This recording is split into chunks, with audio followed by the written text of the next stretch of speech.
Howdy. In this video, what we're going to do is we're going to talk about complex numbers or imaginary numbers. And we're going to break this up into a two-part series. And in this first part, what we're going to do is we're going to talk about how to compute a conjugate and how to compute the absolute value of a complex numbers. Then, once we do that, we'll kind of put it all together and do some pretty tough test level type problems in the second part. But we need to get these basics down first before we can even consider doing anything like that. Now, before we get into these problems, what's a complex number? What is an imaginary number? Whenever you see I, what I is equal to, I for your imaginary number, is equal to the square root of -1. Just as kind of a heads up.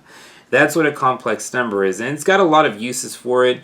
Once you get into some more upper level mathematics, we'll definitely talk about it. But in the meantime, for your pre-calculus class, let's talk about the basics, and we'll revisit it later on down the road. Okay, so if you want to compute the conjugate, okay, of a complex number, that's whenever you see this bar on top. And whenever you see the bar on top, all you got to do is change the sign of the I. That's really it. That's all you need to do. So for example, for number 1, if I have a 1 minus 2i, and I want to compute the conjugate of that, that's simply just 1 plus 2i. And that's it.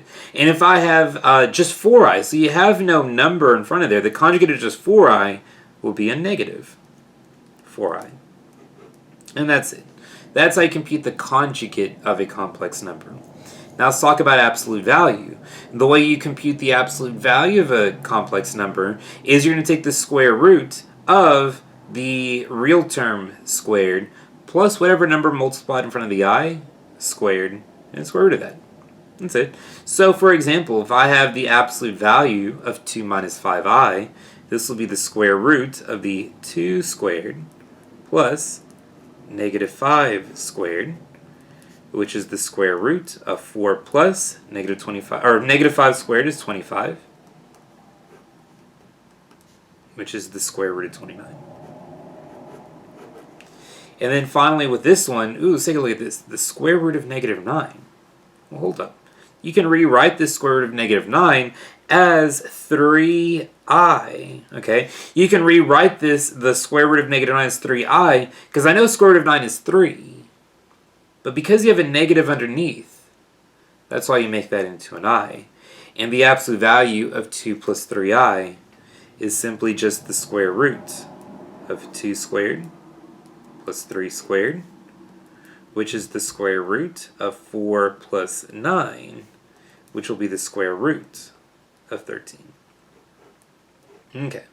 So now that we have the basics of kind of what's going on, let me attack a couple of test level problems, some pretty tough problems, but once again, this is the foundation that you need in order to be able to solve those other problems.